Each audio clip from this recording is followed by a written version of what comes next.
Number 1ல plastic பாட்டில்ஸை எப்படி use பண்ணுறதுன்னு பார்க்கலாங்க ஃப்ரெண்ட்ஸ். ஸோ இந்த பாட்டிலை வந்து நான் கட் பண்ணுற மாதிரி ரெக்டாங்கிள் ஷேப்பில் ஒரு சைடில் மட்டும் நான் எப்படி கட் பண்ணணும் அந்த மாதிரி கட் பண்ணி எடுத்துக்கோங்க ஃப்ரெண்ட்ஸ்.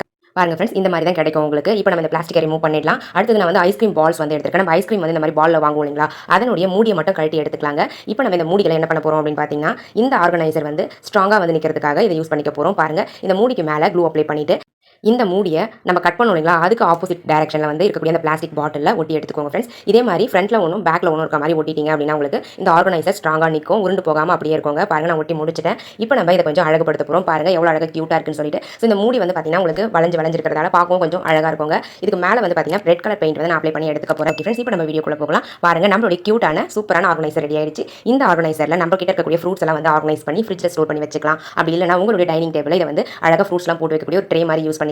நான் வந்து சப்போட்டா பழம்லாம் போட்டு வச்சிருக்கேன். பாருங்க எவ்வளோ க்யூட்டாக அழகாக இருக்குன்னு சொல்லிட்டு. இந்த ஃப்ரூட்ஸ் ட்ரே உங்களுக்கு பிடிச்சிருந்தது அப்படின்னா மறக்காம இந்த வீடியோக்கு ஒரு லைக் தட்டி விட்டுருங்க.